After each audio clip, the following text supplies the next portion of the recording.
Wildlife for India and Canon team for giving me an opportunity, because it is always pleasure to talk to people.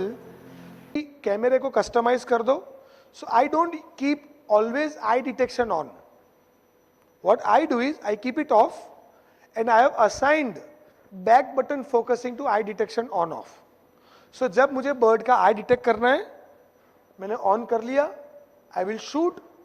जब आई detection की जरूरत नहीं, because ये दिक्कत कब होता है eye detection, if there are 10 birds, if there are 10 mammals running, wild ass का 10-15 वाइल्ड एस भाग रहे हैं, अब किसको फोकस करना है, इसको भी टेंशन हो जाएगी. In that case I use back button on off. मैंने पीछे से अंगूठा हटा लिया, आई डिटेक्शन ऑन ऑफ हो गया. अब फोकस पॉइंट मुझे जिस डोंकी पे रखना है, जिस वाइल्ड एस पे रखना है, उस पे रखूंगा. It will keep it in the focus. खड़े हो गए, स्टेडी शॉट्स लेने हैं, आई डिटेक्शन ऑन कर दो. तो अपने कैमरे को कस्टमाइज कीजिए properly, thoroughly. It will make your job easy. You will not lose opportunities basically. और कस्टमाइजेशन इज वेरी इंपॉर्टेंट. अब वेडिंग फोटोग्राफर अलग कस्टमाइज करेगा, फैशन फोटोग्राफर अलग कस्टमाइज करेगा, वाइल्ड लाइफ फोटोग्राफर अलग कस्टमाइज करेगा. ऐसे वाइल्ड लाइफ वेडिंग में ज्यादा डिफरेंस है नहीं, दोनों में जंग जैसा ही माहौल है, दोनों में शिकारी दोनों होते हैं, है ना. वेडिंग में होता है ना शिकारी शिकार, देखा है ऐसे घूमते हैं आगे पीछे. तो कोई बड़ा अंतर है नहीं. बट अपने जॉनर के हिसाब से आपको कैमरा को कस्टमाइज करना पड़ेगा. फ्रीक्वेंटली यूज्ड मेन्यू को सेट करना पड़ेगा. आपको अपने बटन का कस्टमाइज का अर्गोनॉमिक्स जो लेंस में दिए गए हैं उसको भी कस्टमाइज करना पड़ेगा. तो 90% केसेस में पूरे दिन में आपको मेन्यू में जाने की जरूरत ही नहीं पड़ेगी. If you will customise your camera properly, menu खोल के देखने की जरूरत ही नहीं है. It is so easy now. पहले तो ऐसा लगा रहता था कि बर्ड देखा इधर लगे हुए हैं हम लोग, कैमरे को बर्ड भी बोले भाई खींच रहा है कि जाऊं, 2 मिनट आईएसओ कल रात का रह गया था. तो अभी वो सब जरूरत नहीं पड़ता है. Again your screen, view finder screen या एलसीडी स्क्रीन जो भी है उसको भी आप कस्टमाइज कर सकते हो. उसमें आपको कितनी इंफॉर्मेशन देखनी है. ज्यादातर मैंने देखा है कि व्यू फाइंडर में या एलसीडी में हम लोग मैक्सिमम इंफॉर्मेशन ऑन रखते हैं. अब जेपेग है कि रॉ है, दिन में थोड़ी चेंज करते रहते हैं हम लोग, दिन भर चेंज नहीं करना है. तो उसमें भी देयर आर 3-4 डिफरेंट सेटिंग्स. जो चीजें आपको देखनी है, आईएसओ चेक करना है, शटर स्पीड चेक करनी है, उतनी ही चीजें स्क्रीन पे देखो.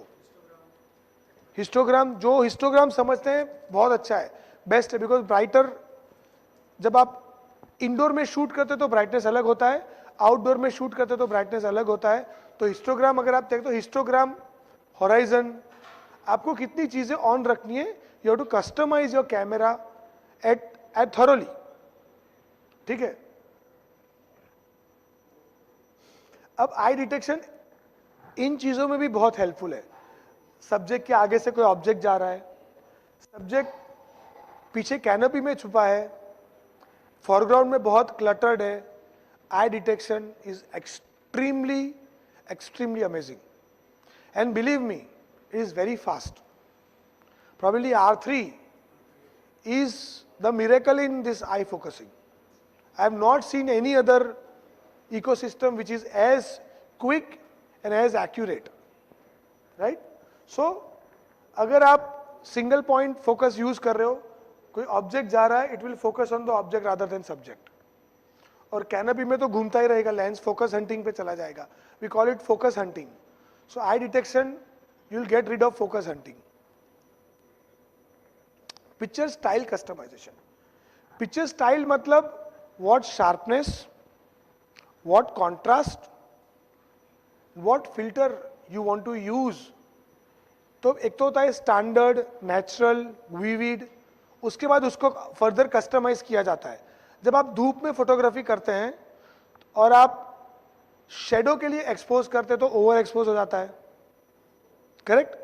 और अगर आप हाईलाइट के लिए एक्सपोज करते हैं तो शेडो डार्क हो जाते हैं.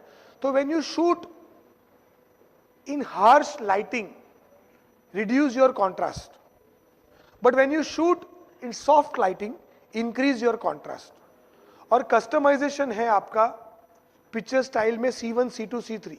तो मैंने अपने कैमरे में क्या किया है, C1 zero contrast, C2 minus contrast, C3 plus contrast, और उसको उठा के डाल दिया है क्विक मेन्यू सेटिंग में.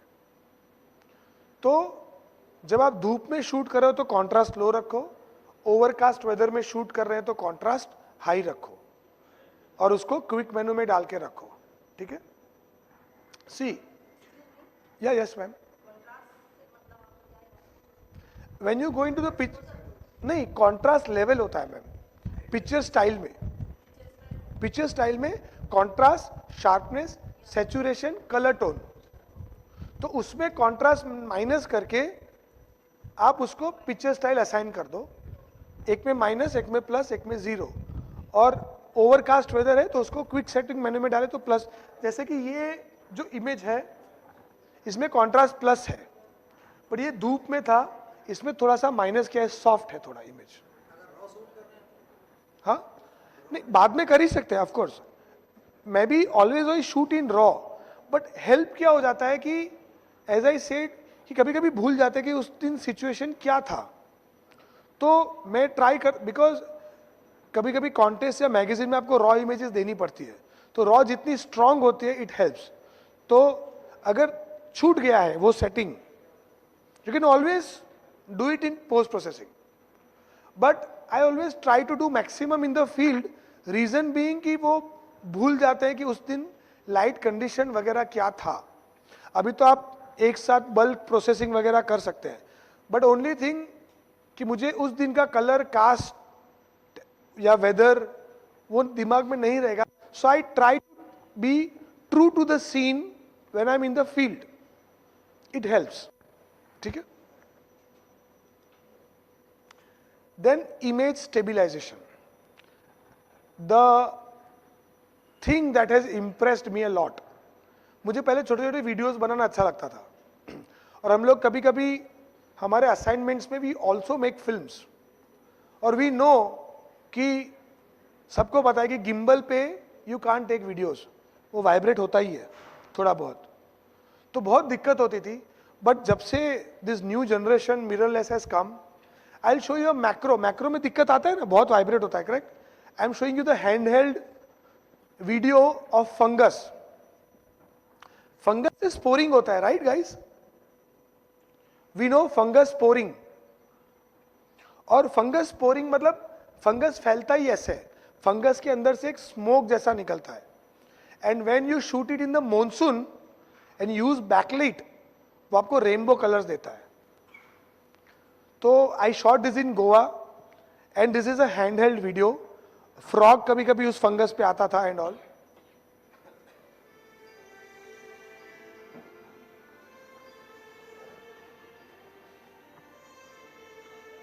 It is completely handheld.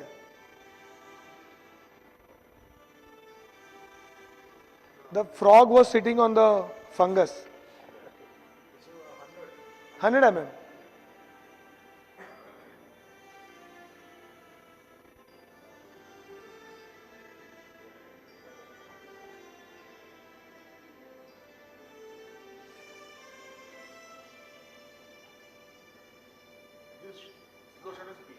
Hundred FPS. Video is at 100 FPS. Right? तो एकदम माइक्रोस्कोप सर, इसीलिए मतलब हम लोग ने I took almost 5 days to shoot this. तो हम लोग ने वो फंगस देखा, ढूंढा, वो नेचुरलिस्ट ने हमको दिखाया, फिर हमने देखा यार इसमें कलर नहीं आ रहा, तो उसने बोला बारिश होगी तभी, बारिश में ही वो स्पोर्स मॉइस्चर पकड़ के निकलते हैं, बिकॉज फंगस गीला होता है बट स्पोर्स को निकलना ही है, तो वो मॉइस्चर्स को लेके उड़ते हैं. जब मॉइस्चर को लेके उड़ते हैं और आप पीछे से टॉर्च लाइट दोगे तो वो it comes like the rainbow. It is a white light. We have only used white torch, nothing, only one single white torch. और बट हमने पीछे से लाइट दिया है. एग्जैक्टली. तो रिफ्लेक्शन की वजह से it is giving the colour. जी मैम, 100 mm मैक्रो के साथ में था. बट अगेन मैक्रो में वही है कि हमने 2 दिन देख लिया, 2 दिन बारिश नहीं हुई, तीसरे दिन भयंकर बारिश हो रही थी, तो छाता वाता सब लेके वी सेटअप, पता था कि इसी फंगस पे वीडियो करना है, और चौथे दिन पे we got this frog on the fungus, because बारिश बहुत ज्यादा थी चौथे दिन पे, तो 2 फंगस के बीच में जाके बैठ जाता था, तो वहां से वो वीडियो लिया है। तो this is now, yes ma'am.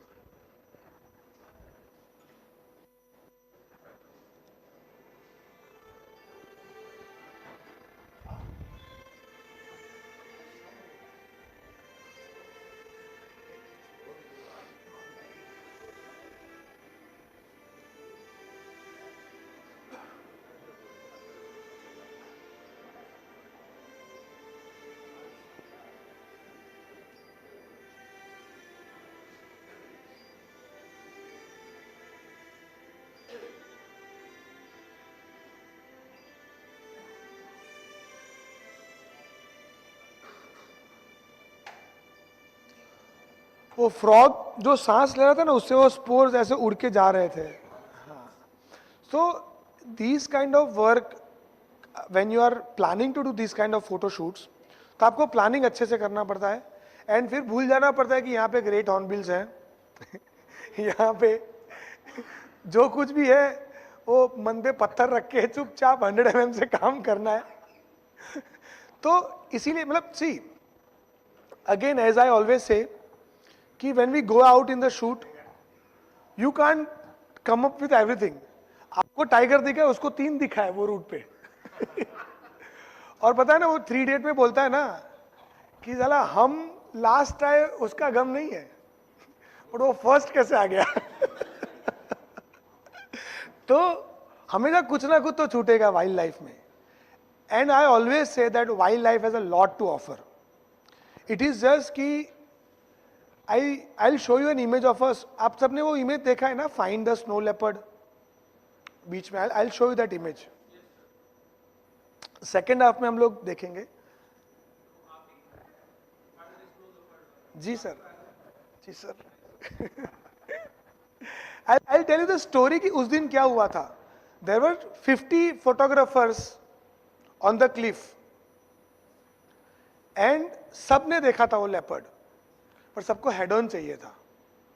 किसी ने ये नहीं सोचा कि इसको ग्रे घोस्ट बोलते हैं, it is a ghost cat, इसको कैमोफ्लेज में, उसमें बैकग्राउंड क्लियर करने की जरूरत नहीं है, लीव इट लाइक दैट। तो ये कभी कभी होता है कि एक अलग सोच, देखो अगर टाइगर रास्ते से आ रहा है, सबको अच्छा शॉट मिलना है, ठीक है, अब आपके ऊपर है कि आपको वहां पे वो शॉट चाहिए, you will find something else interesting.